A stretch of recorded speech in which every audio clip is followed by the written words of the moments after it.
Hi, welcome everybody. We are excited to be welcoming you to today's webinar on trees, people, and technology. I'm going to give everybody just 1 minute while we get comfortable and get things set up. So we'll be right back in 1 minute.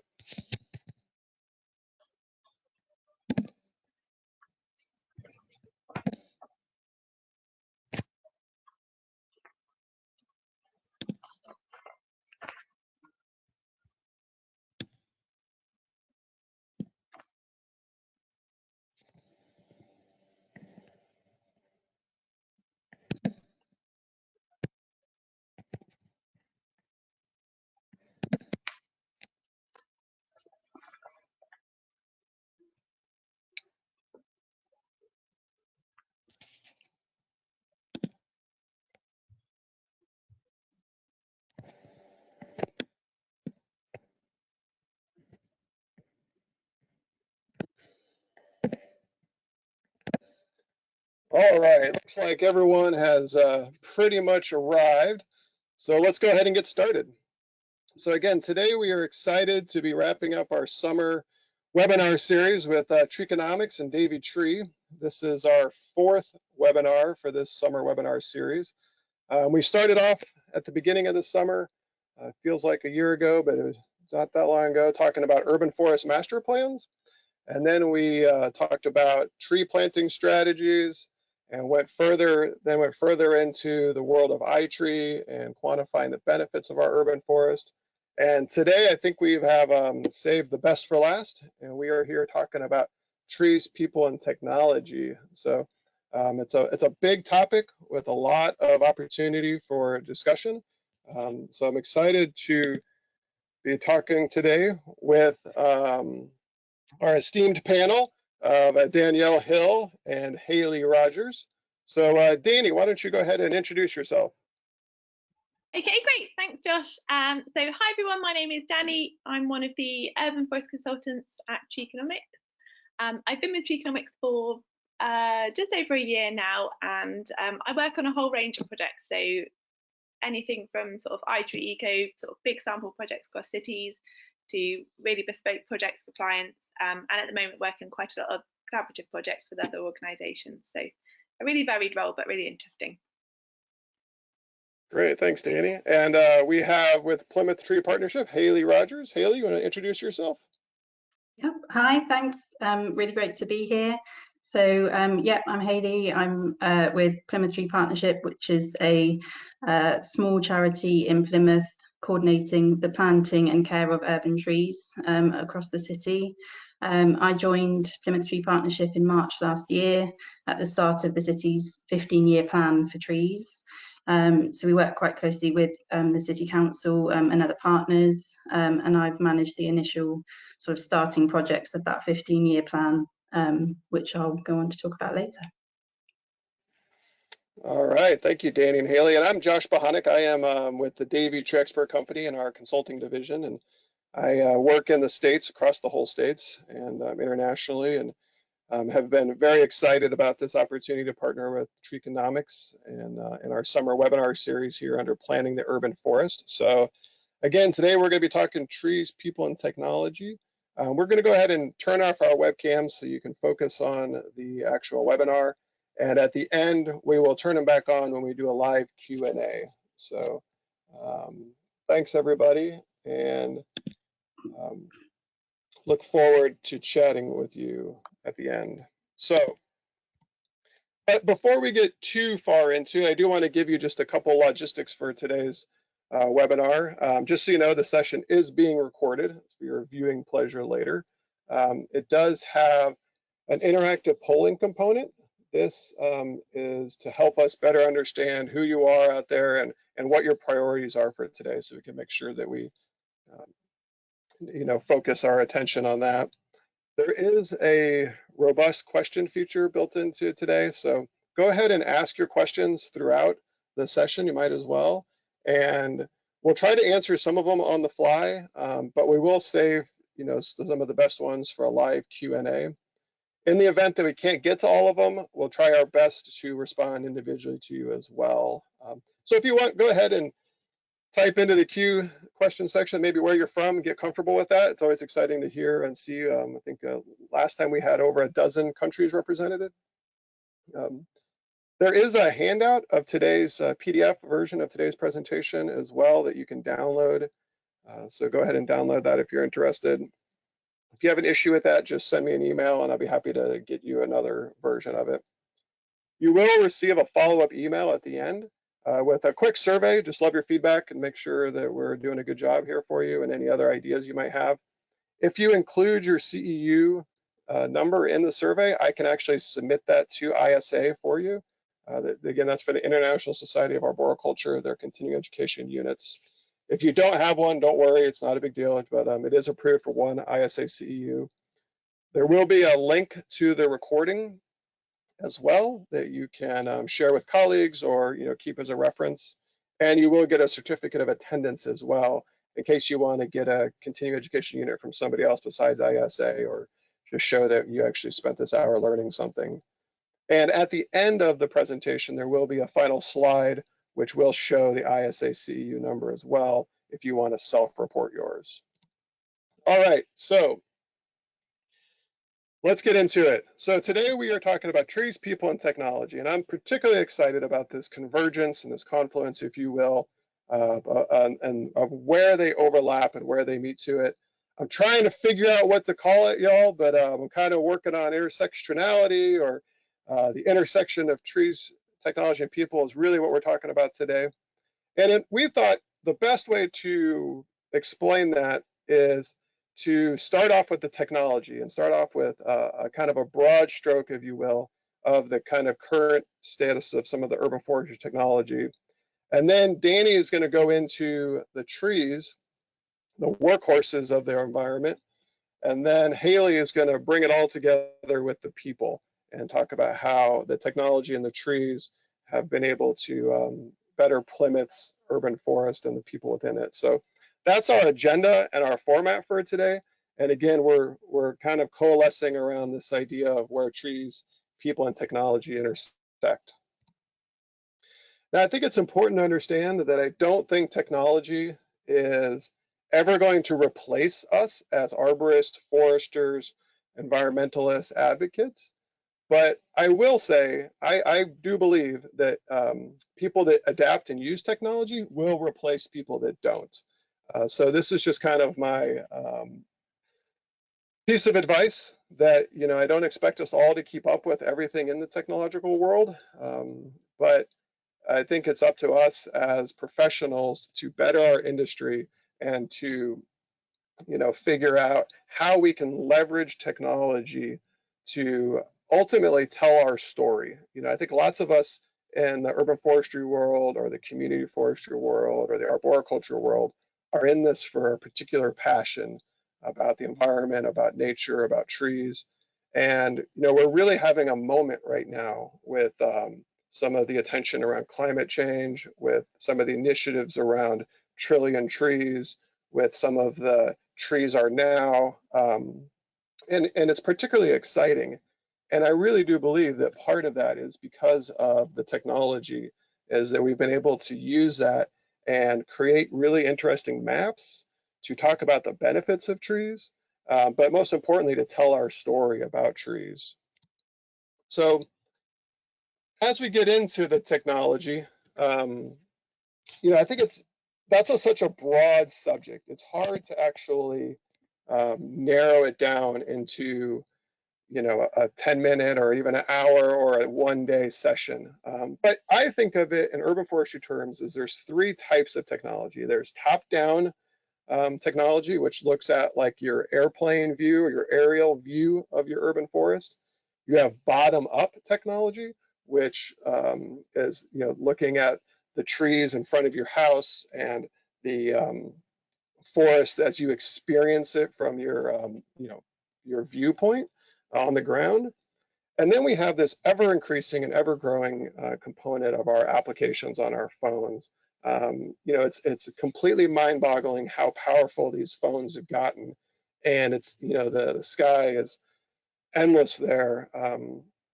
For today's purposes, I'm going to touch on a couple, just one or two versions of each of these. By no means is this exhaustive, but I just want to give you just again a brief glimpse at some of the newer technology around these urban forestry pieces.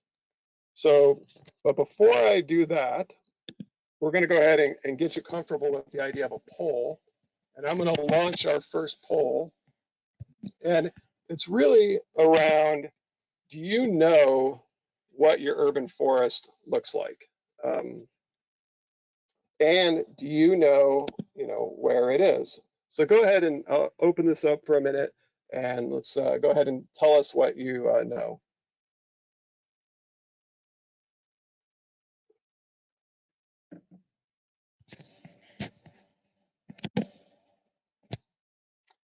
All right. This is good practice for election season, right? If you're in the States, we're getting excited about new elections, so vote. All right, so I'm gonna leave this up for just one more second. I'm gonna go ahead and close it out, and then I'm gonna share the results of it. And kind of surprisingly, over 40%, 50% know both the location and condition of your urban forest. And then, the other are working on it. And of course, a couple don't have a clue. So that's actually a little bit surprising. I think most people I talk to don't have a clue. So that's exciting. We got a good base of knowledge here to work off of. So I think, at the base level, some of the, most exciting technology that came out the last 10 years is this idea of using aerial imagery or satellite imagery to map our urban forest. And really what that did is that really gave us a big sense of, where our urban forest is. And since then, we've been able to use that technology to refine it and get really, really exact, as well as overlay additional layers and tell us even more about it. But probably the most powerful part of an urban tree canopy analysis is, visually demonstrating where the urban forest is and breaking it into sections and setting canopy goals. A lot of times canopy goals are set without any real, science or data behind it. And these can allow you to do that. And you can overlay and you can create condition maps. You can overlay and create critical forest. You can make it political if you want. The power in a tree canopy analysis is really the additional analysis with it. But more than anything, it tells you and it gives you a map and a visualization. One of the strengths, and we talked about this in our second webinar on tree planting strategies, is creating priority planting maps. And with that, I also want to talk about another cool piece of technology called from ESRI and the story maps. So this allows you to take complex data, complex theories like urban forest master plans, and put them out there on the web for your community to easily understand and more visually understand the data that you're trying to tell. And it allows people to, zoom in and really understand and interact with the data in a different way. So it's rather than have to toggle on and off layers or have to know how to use a ESRI product or a special software, it's just on the web and, they can't edit, but you can tell your story with a map. So I think we're sending out a link to that in the chat as well, so you can visualize and see that. And these can be really customized. So it's a cool way of using technology to talk. Another cool element to top-down approach is LiDAR. And here we have a really cool project that we did with partners in Quantum Spatial for the Green Heart project in Louisville, Kentucky, in the States, where we used really high resolution LiDAR data. And we were looking at measuring the biomass and the leaf area index of the urban forest so that we can understand what it's doing and how it is impacting the health of humans, looking at the amount of air pollution it's taking up, looking at the proximity to air-conditioned buildings to people, and thinking about the true encompassing biomass. And you can see in this image, we were able to use that LiDAR data to actually get some genre identification as well in the maple ash oak by doing some field sampling. So really some exciting new applications for existing and better sensors that have been coming out. On the idea of LiDAR, so moving to a ground-based version of LiDAR is, we've all are probably familiar with Google Streets and Google Street Maps. There's, another partnership that we have is with Cyclomedia, and they have their versions, and using ground-based street-level imagery and LiDAR, we're able to auto-extract out public trees or private trees and very accurately measure them, as well as measure certain elements like the tree height, the size of the tree, the size of the canopy. So this top image shows you how we've extracted out those tree points. The left image is some more exciting applications for it, because what we're doing is looking at the distance of the tree to overhead utility lines, and as well as how much of the canopy is currently impacted by utility lines or currently impacting them.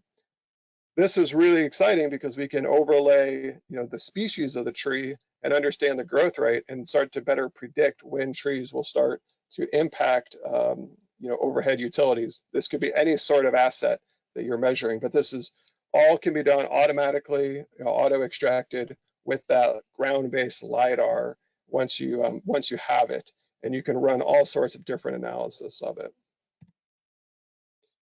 Speaking on the bottom-up part is the concept of having web-based tree inventory software. So here is a version of our Tree Keeper software. A lot of people have done tree inventories or assessments of their community, and it's really important to keep that up to date, and it's really important to have a living, breathing version of it, as well as to create a public interface of it. So here is an example of a public version facing of that software. And you can see on the left-hand side, we're talking about the benefits of the trees. And this is a way that the homeowners can engage and understand their urban forest or the community's urban forest right out their door. But if you log in as a user, you're actually able to edit the tree site and start creating work orders and work histories and understand the performance of that tree. So this is a big concern is to keep our assets up to date, but particularly we have an upcoming webinar in September on the concept of using Tree Keeper software to inform and defend your budget. So if you can make data-driven decisions, you can do that. And then I'm just going to wrap it up here with the concept of our phone. So there's a lot of apps. I encourage you to download and play with different apps. But one of the things that we're working on with partnership with Microsoft is the concept of Internet of Things and the connected environment. We want to connect trees into that environment and create a smart landscape so that we can get real-time data. So we have sensors out there in the environment that are measuring things like soil moisture, air temperature, ambient temperature, as well as tilt. And that's really exciting because it can give us a lot of good data about our trees in real time and see how they're performing. So more to come on that front, but it's another way that I think that our phones can empower, and the internet and the technology can empower our decision and make better decisions without overwhelming us. All right, so that's your brief intro to technology. Now I'm going to turn it over to Danny, and she is going to talk to us about the trees, the power horse, if you will. So Danny, I am making you the presenter right now. That's great, thanks Josh. I will just share my screen, just one second. Okay, so hopefully now you should all be able to see my slideshow. Is that coming up okay, Josh? Yep, I can see it. Brilliant. Okay, so I'm going to move now on sort of from Josh's talking sort of speech about technology and move sort of through trees and towards people, which Hayley's going to talk about in a moment. So as Josh has said, technology is being used across the globe in order to reduce CO2 emissions and tackle our ever-growing ever-growing climate emergency. And today I'm going to be talking about one of those more simple solutions, which is trees.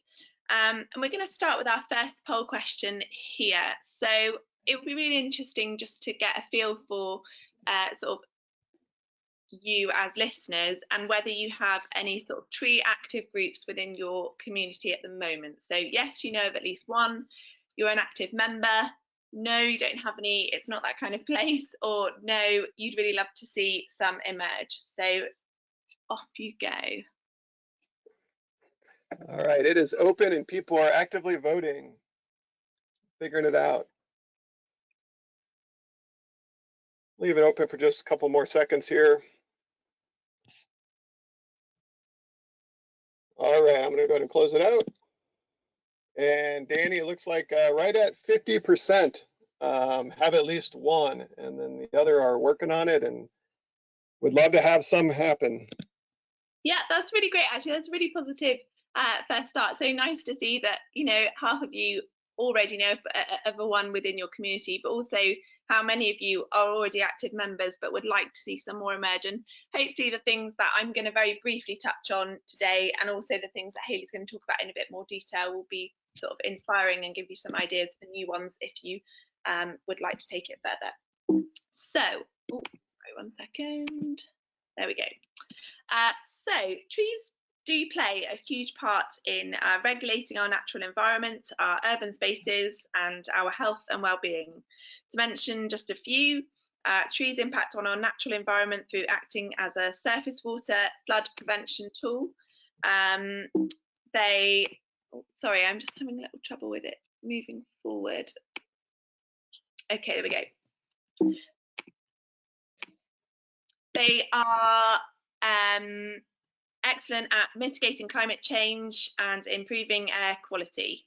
They provide food and habitats for wildlife and are a major component of our ecosystems.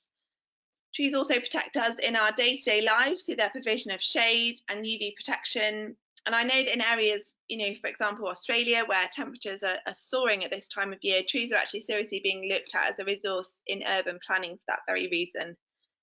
They also provide a sense of place, improved productivity, recovery times from illness can be reduced, and they also reduce stress. Very differently from all of these benefits we've just talked about, trees actually also impact on our economy, increasing footfall on high streets, the property value, and when planted in the right place can actually reduce the cost of air conditioning or heating bills. Through stories and images, we know that the relationship between trees and people is something which has been long established within our communities. For example, the 1217 Charter of the Forest, which was first sealed by the King and issued at St Paul's Cathedral in London, so it's a long, long time ago, and it did establish the right to access royal forests for people. Now, in 2020, it is the 803rd anniversary of this charter, and the Woodland Trust here in the UK are promoting people to sign up for the sort of updated Charter for Trees, Woods and People, which sets out the modern day relationship between people and trees and a real vision for the future. So what I kind of want to talk about now is how this relationship that's just been there for such a long time and has always been really strong within our communities, how this links to technology. As Josh has already touched on, there are so many different technologies that we're using at the moment. And one of those that we use a lot at Treeconomics is Archery Eco. We use this software to help communicate the benefits of trees in a common language which can be understood by everyone, whether they're tree people or not.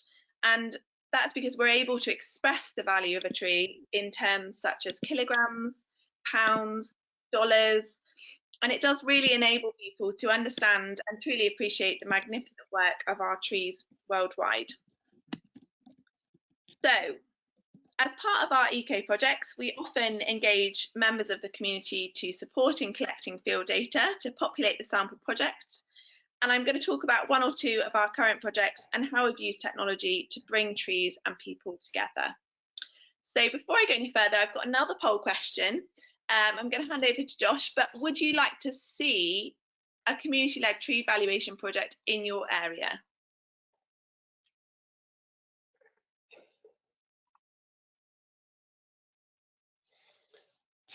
All right, so we're getting some good questions in too. So feel free to go ahead and ask your questions about anything that you are interested in, whether it's technology or iTree or trees.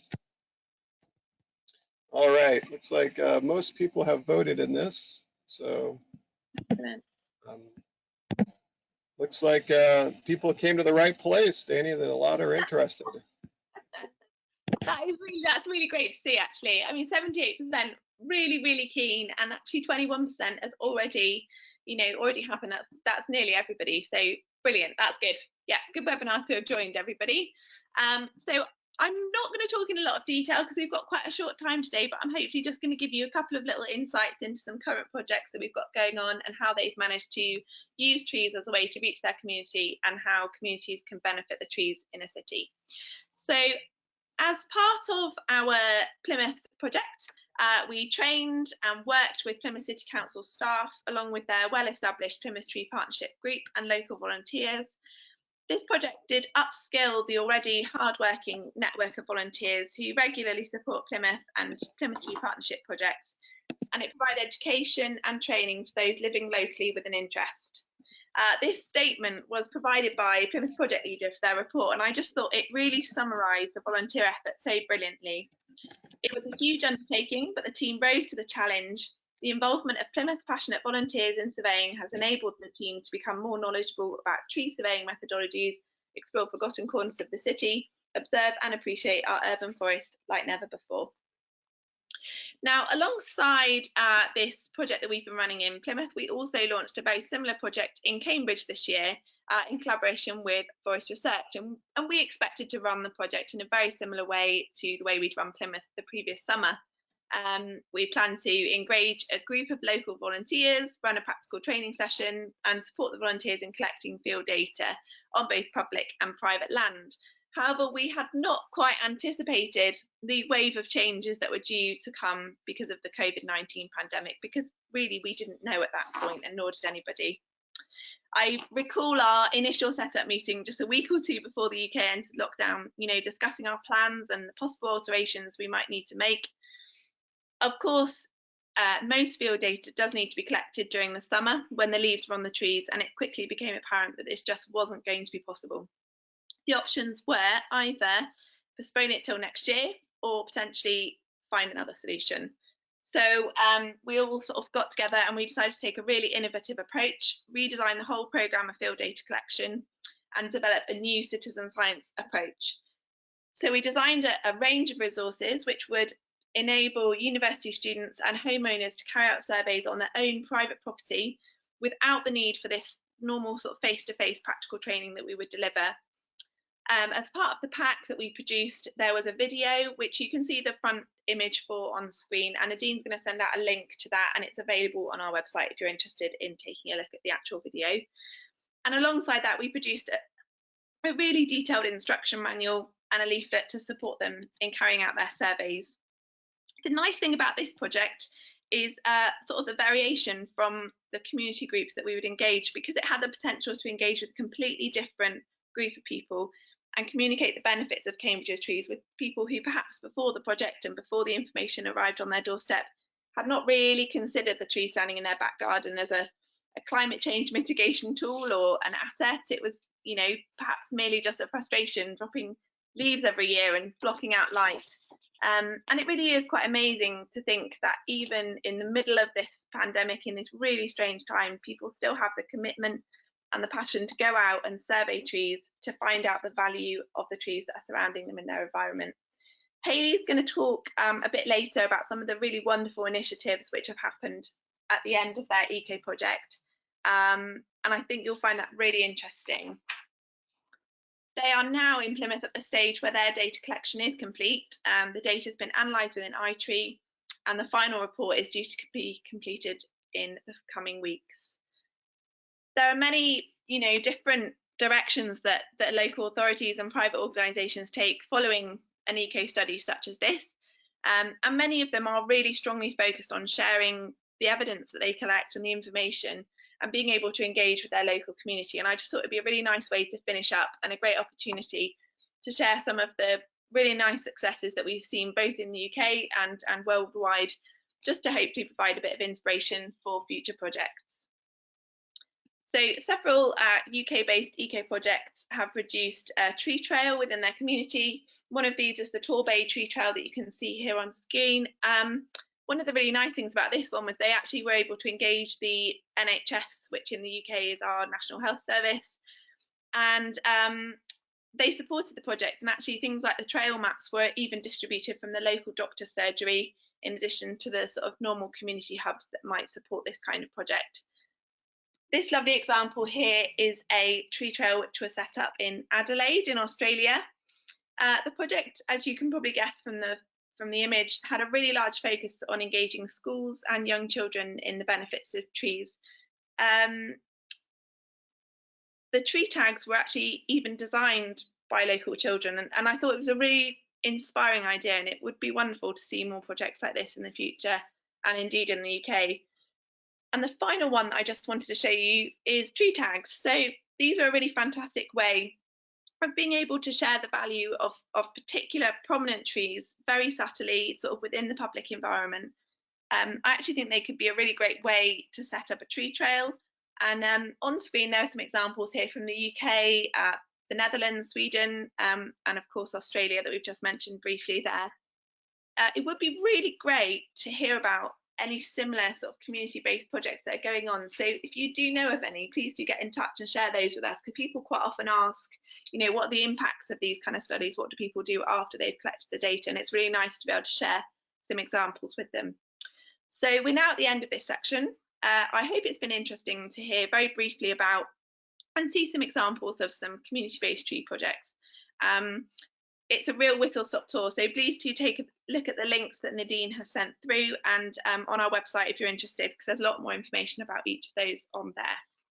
I'm going to hand back over to Josh now, because he's going to enable Hayley to start her speech.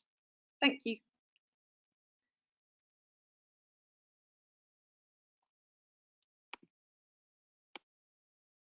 All right, thanks, Danny. All right, Hayley, I think you're ready to take it away there. Lovely, thank you very much. So hopefully you can see my screen. Sure can, and you sound good. Brilliant, thank you. So yeah, so I'd just like to talk about obviously the people element of tree projects and our experiences here in Plymouth in terms of how we've worked with the community to increase engagement and participation in our local tree agenda, and the benefits of this for us and our longer term strategy. And I'll sort of touch on the different projects that we've been supported with by Treeconomics and our sort of wider plan. So first, I think we're just going to go to a quick poll just to ask you, so when working with the community, what would be your primary goal? So would it be education, grassroots support, local advocates, increasing budget, or engagement?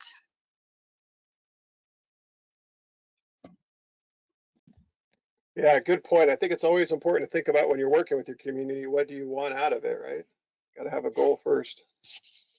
Yeah, right. Absolutely.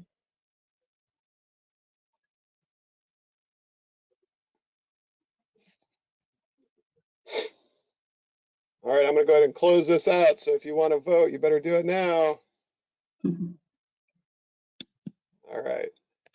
So pretty evenly split here, Hayley, between education and engagement. It's interesting. Okay, yeah, that's really interesting. And I mean, for us, engagement is absolutely key, but all of these are, you know, sort of really powerful benefits when you're engaging with the community. And education, I think, and engagement kind of go hand in hand, really, in terms of letting people know what the benefits are for tree planting, and then obviously getting them involved as well is key to successful projects, as I will go on to talk about. So in terms of my presentation, I just wanted to kind of give you a bit of context about Plymouth Tree Partnership and the plan for trees in Plymouth, really, and what we're looking to achieve over the next 15 years in terms of engagement with the community. The projects that we've sort of launched in the first year of our plan for trees. So the Archery Eco report that Danny sort of touched on and talked about that we're nearly at completion stage for, and other tree planting projects, and sort of feeding back on our experiences of community engagement with those. And then just talking about the tree warden scheme that we use and sort of coordinate with at Plymouth Tree Partnership, and the importance of that really for successful tree planting projects and aftercare. So in terms of Plymouth Tree Partnership, so we are a small charity. We registered in 2016. Before that, we were sort of under the wing of the council, and that kind of changed up. So we still work extremely closely with the Green Estate team in the City Council to collaborate on tree planting projects. We're a key partner in the Plymouth Plan for Trees strategy, which was formed by a steering group of local partners, including the National Charity Woodland Trust and National Trust, a local housing association, and sort of the Plymouth Open Spaces Network, which is another not-for-profit sort of community group in Plymouth. So we're a fantastic network across the city working together for the local tree agenda. Plymouth Tree Partnership also works to sort of coordinate other tree planting projects as well. So we'll look for different funding pots, sort of corporate funding and community funding, and residents will come to us directly with tree planting sort of projects and ideas, and we'll work with them directly to achieve as many as possible. We also coordinate a group of volunteers under the tree warden scheme, which I will talk about in a bit more detail later on, and really heavy on the sort of education and promotion of the tree agenda as well, with our Winter Talk series, where we have different guest speakers coming in to talk about all the different types of tree management and sort of issues and challenges, just to sort of educate people on and how to get involved really with trees in their local area.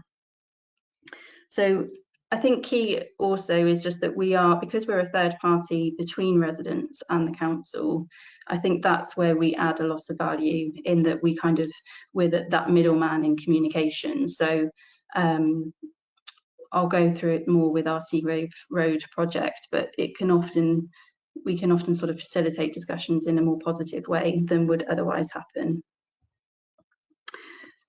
So in terms of our plan for Plymouth, our plan for trees, so it's a 15-year plan that started last year. The four key pillars really are care, enhance, promote and protect. And there'll be a link in the feed for the plan for trees document if you're interested in sort of reading that in a bit more detail. We launched the plan last year with a sort of campaign that we're calling the Plymouth Tree Challenge, and that will continue. And we've got sort of the hashtag is Plymouth Tree Challenge, so you can follow that on social media to see what we've been up to and the different projects that we've been sort of doing. But the four key projects that we launched were the Archery Eco Survey that Treeconomics have supported us with, a big tree planting project at Seagrave Road with local residents, a community tree nursery to set up the future tree stock, and a media campaign with a local media company that was setting up lots of different videos for us to really sort of engage the public and promote the campaign and educate about trees. So I just wanted to show you one of the videos that they've produced, just to sort of give you an idea of that. So hopefully this will launch. In response to the adoption of Plymouth's Plan for Trees in March 2019, partners are launching our Plymouth Tree Challenge campaign to increase awareness of Plymouth trees, to promote their value, and enhance our tree cover by planting trees across the city. We'll cover the story of Plymouth trees and the progress of our three initial projects funded by the Woodland Trust and partners. The Archery Eco Project will survey our city's tree and shrub cover, also known as our urban forests. Using a data model called iTree, we will calculate the value of our urban forests in terms of the benefits they provide us. We are working with specialist Treeconomics to undertake the survey. The Community Tree Planting Project at Seagrave Road showcases how the community can work together with the council and Plymouth Tree Partnership to help increase the number of trees across the city, especially in areas with lower than average tree canopy cover. The community tree nursery at Pool Farm will support and encourage volunteers and school children to collect and plant tree seeds from the local area and care for them as they establish. The nursery is an experiment in ways to sustainably grow Plymouth's future tree stock, to enhance our tree cover and reduce our carbon footprint. We are off to a great start with these projects, but we are only just getting started. Follow #Plymouth Tree Challenge for updates on these exciting projects.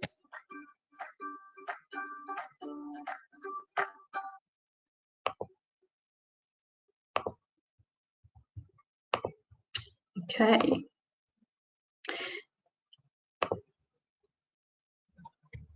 So hopefully that gives you just a sort of an idea of the types of projects that we're doing and how we're sort of looking to promote our tree strategy and just engage the community as much as possible throughout the 15-year plan. So I just want to talk a little bit more about our Archery Eco project.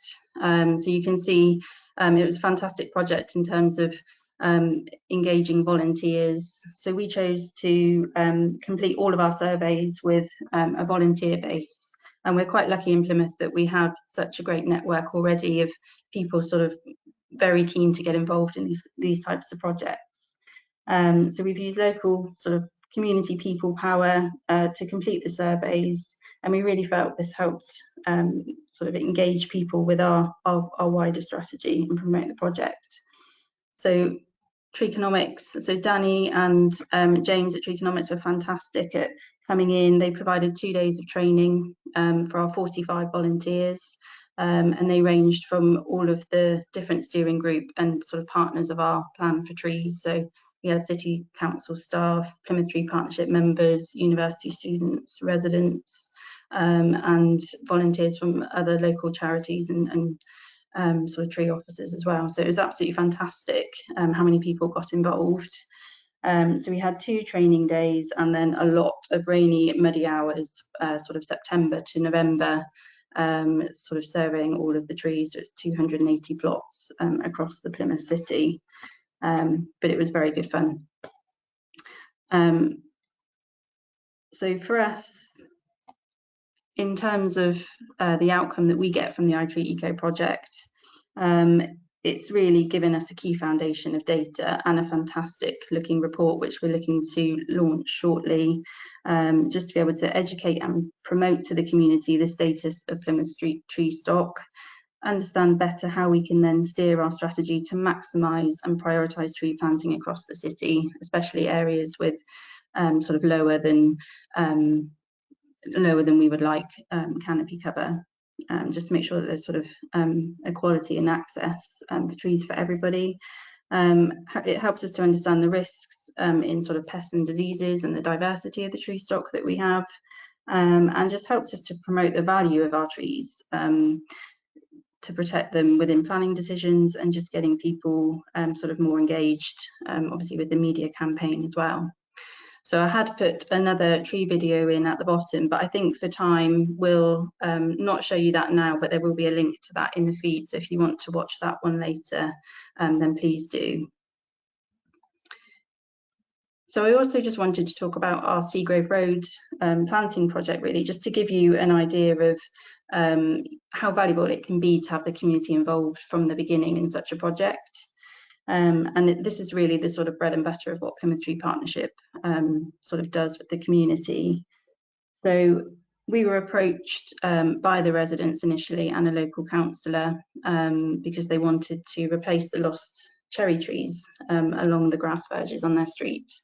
So we talked with them, sort of consulted over about 2 to 3 months. We had 2 site consultation meetings with them. Local councillors were present and did various leaflet drops to keep them updated, and basically just talked with them about all of their concerns and what they wanted for their planting scheme.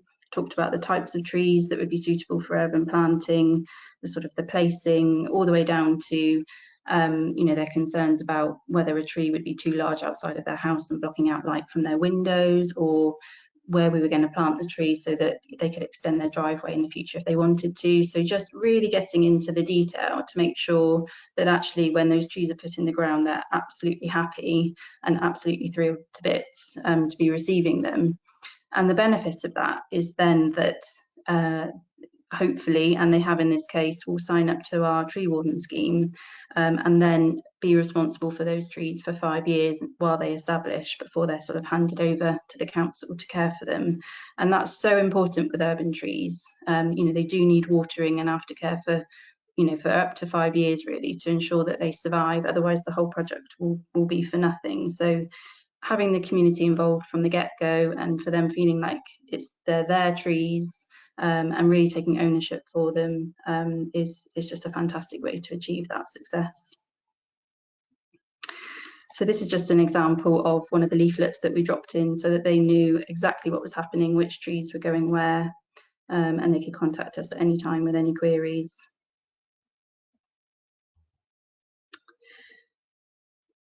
So I just wanted to sort of summarise, sort of based on our experiences in Plymouth, what our sort of winning formula is for community engagement. And you know, it's really, if you can have local councillors involved and the sort of the council working together with the community, that can also help with increased funding and just helps with engagement generally. As I was saying, having residents on board from the beginning just means that you have that aftercare and that engagement all the way through to the end of a 5-year project essentially. And I think it's just really valuable to have a charity like Plymouth Tree Partnership involved in such projects, because we can mediate between the council or whoever the landowner is and the community and local residents, and just make sure that everyone is happy. We're a bit more agile and we're a bit more on the ground, and we have more time to have those face-to-face discussions and just make sure that everyone's engaged all the way through for a successful project. And also just, I think key is listening to feedback and just making sure that people are happy with the project and you know, making adaptations along the way if that's what's necessary.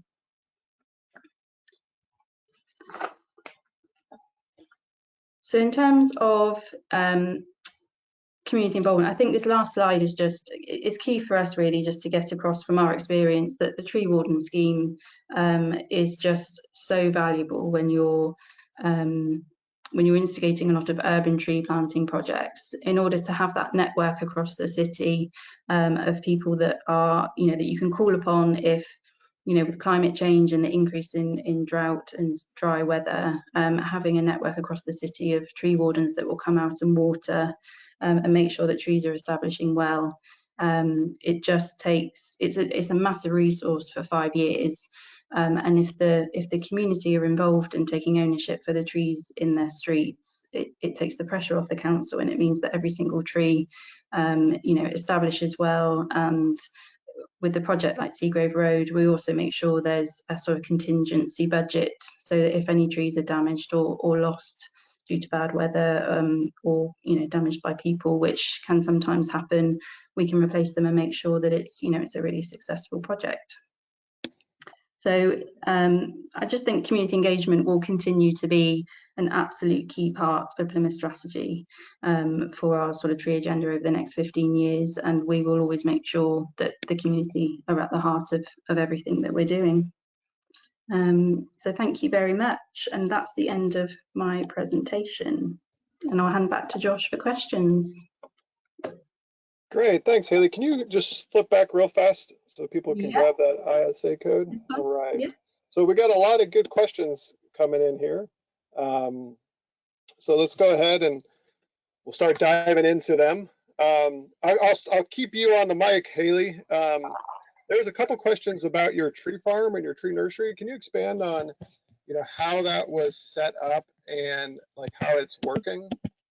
Yeah, absolutely. So it's still very much in its initial stages, and obviously with COVID hitting a few months afterwards, it's not really got up and running as much as we would have liked it to.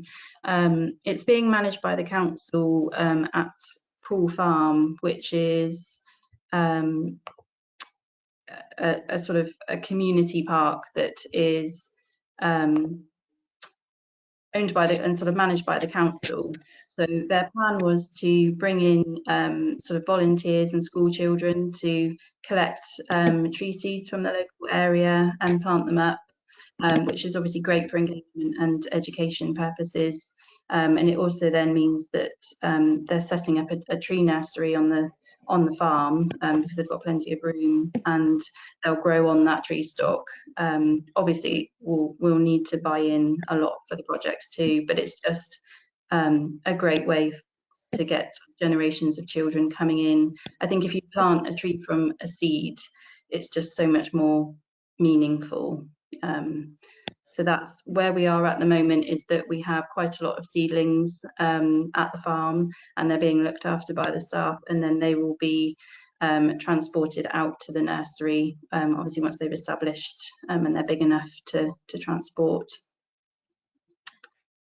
All right, thanks. Danny, I think this one is probably best for you, but I'd be interested, Hayley, in your opinion as well. There was a couple questions, but around the quality control for doing an iTree Eco with volunteers.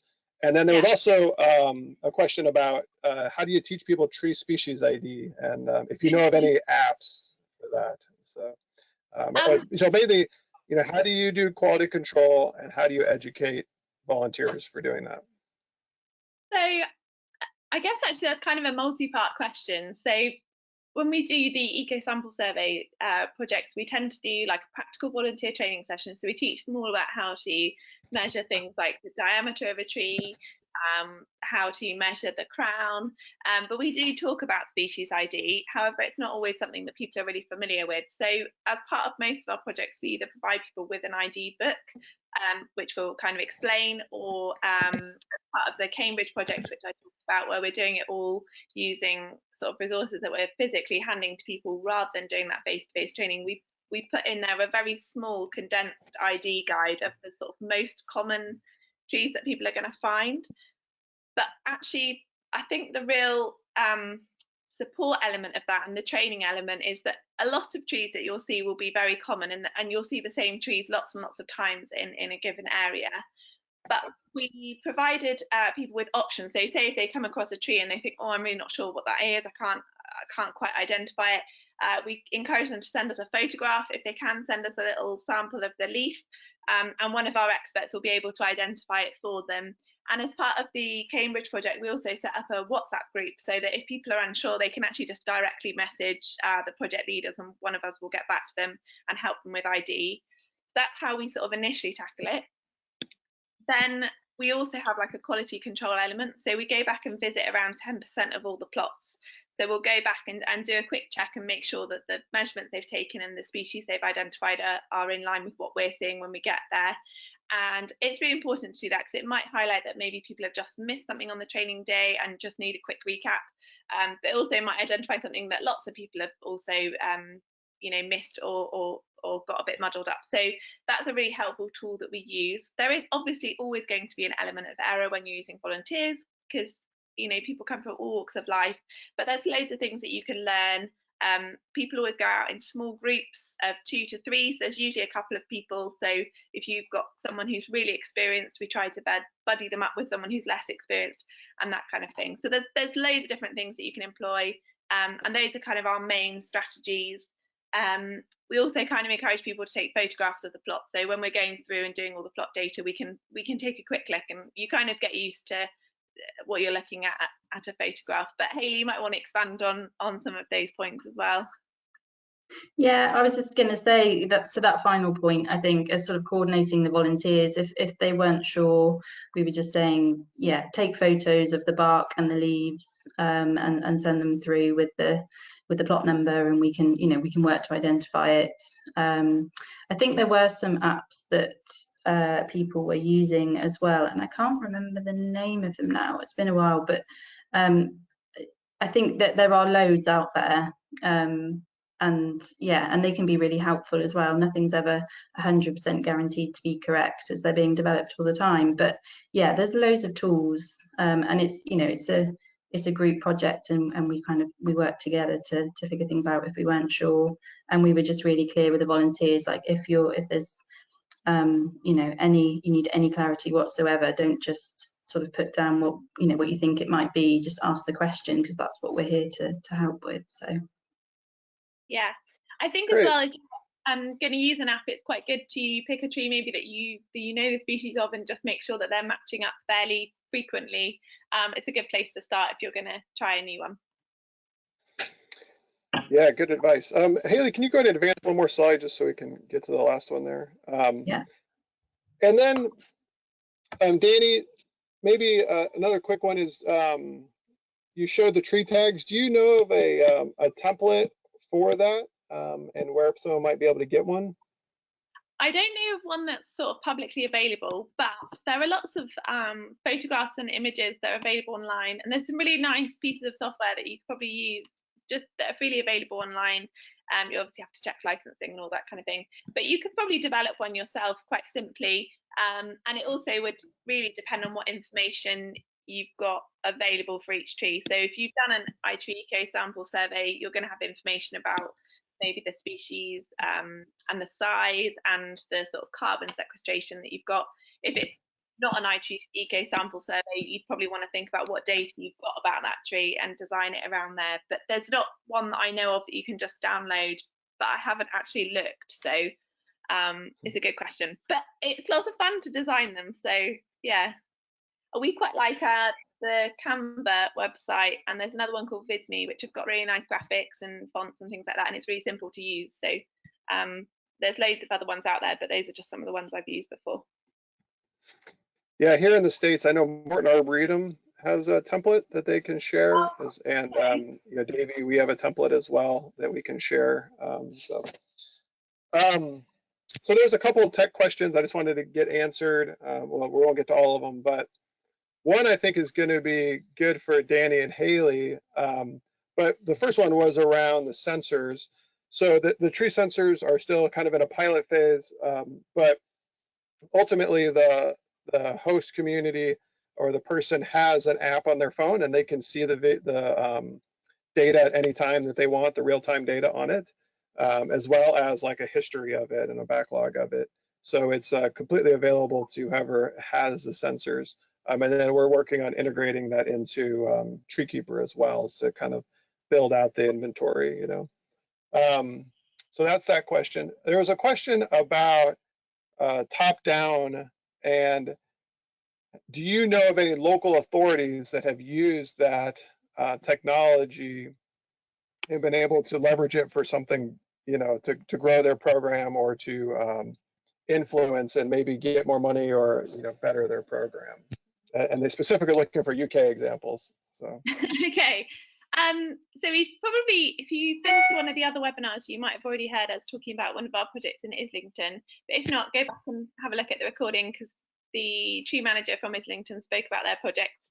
I'm sure Plymouth will be doing some really great things, but obviously they're still in the sort of stage of just completing their data. But I know for Islington, they use their Archery Eco data to gain further funding for tree planting. And I think it depends on really what local authorities are kind of what their priority is. Some people it is tree planting, some people it is just evidencing and maintaining their budget. So Archery Canopy sort of studies where you're looking at the top-down approach is really useful for looking at distribution and being able to work out where you've got really concentrated areas of canopy and where you've got maybe gaps that could do with a bit more planting. Whereas if you do a bottom-up survey like Archery Eco, it will give you a lot more information about the diversity, so the species that you've got, and again whether you've got lots in one area and not in another. So I would say it kind of depends on what you're looking for, but yes, there have been plenty of examples, and I can't think of 100 off the top of my head, but Islington's a great example. And if you want to send me an email or leave it in the question box, we can, I'm happy to talk about that further. And if you want to look at examples, check out the Treeconomics website, because we've got lots of our projects and reports on there. The last one here is, and I think this would be interesting for all three of us, but ask, is anyone connecting tree data to other urban metrics such as reduced crime, asthma, pollution, elements that increase human health? I showed the one video in mine of the LiDAR, and I mentioned at the Green Heart Project in Louisville, Kentucky, and that's a pretty groundbreaking watershed research project that's happening here in the States. and it's all around cardiovascular health and asthma as it relates to trees and biomass of nature. So that's a really exciting project. And I know that Dr. Kathleen Wolf and some others have done some, compilation of research. And I know in Sweden is kind of leading the world in some of their research on nature-based benefits of human health. So it's definitely something that I think is a huge focus for a lot of people. And the best of my knowledge, iTree is really working hard to integrate that into some of their metrics. And iTree Eco has some of that beta right now. And I think that's going to be a good clearinghouse for how to relate trees and human health outside of like a research basis, so more of an applied version. But yeah, Dana, Hayley, I'd be interested to hear what you think about that. Yeah, I was actually going to say some of our canopy projects, our iTree canopy projects, we've used we have the Office for National Statistics, which holds loads and loads of data about people and our communities, and we've quite often looked at canopy cover and the correlation. So it's not a causation, it just tends to be a correlation between canopy cover and things like the index of multiple deprivation, hospital admissions, crime. I think we've got GCSE results. There's quite a few others. So again, I would probably say if you'd like to see an example, then do go and have a look at some of the reports on our website and look at the canopy reports, because there will be definitely some examples there. But it's really interesting to look at it, and it's nice to look at it at a canopy level, because you can kind of see the correlations between those measures. Yeah, I think for Plymouth, it will absolutely be integrated in the future plans. So we've got some EU funding at the moment for Green Mines, which is sort of millions of pounds, and the whole Green Mines concept is about sort of innovative ways to sort of engage people with green spaces, and a big partner in that will be sort of public health side of things, and our iTree Eco Project as well, sort of maps our canopy. There are lots of, say, sort of the poorer areas of Plymouth where actually there isn't a lot of tree cover, and they will be priority planting areas as part of that strategy as well. So it all does sort of get pulled in together, and will absolutely be a core part of the next sort of 15-year strategy for Plymouth. So yeah, Plymouth will be a good case study to look at, I think, over the next few years. Yeah, exciting. Well, I want to thank Danny, Hayley, I want to thank you very much for your time and your expertise and sharing it with everybody. I think everyone will agree that we saved the best for last, so thank you for that. There is, just so everybody know, this has been recorded. Everybody will receive an email link. There might have been a little snafu with some people being able to download the handout, so I will email out a PDF of the PowerPoint to everybody as well later today. And if you want to know about more webinars or some of these projects, encourage you to follow Treeconomics and Davey on our social medias, as well as sign up for our newsletter. And you will get a follow-up survey. So if you want to put in your ISACEU number, then I can submit that for you, as well as you can let us know there if you want to sign up for our newsletter and other additional webinars that you might be interested in. So again, thank you, everybody. Thank you, Danny and Hayley, for your time. And I look forward to seeing all the great stuff that everybody does. So I hope everybody has a good day and stay safe wherever you are. Great. Thanks, everyone. Thanks very much.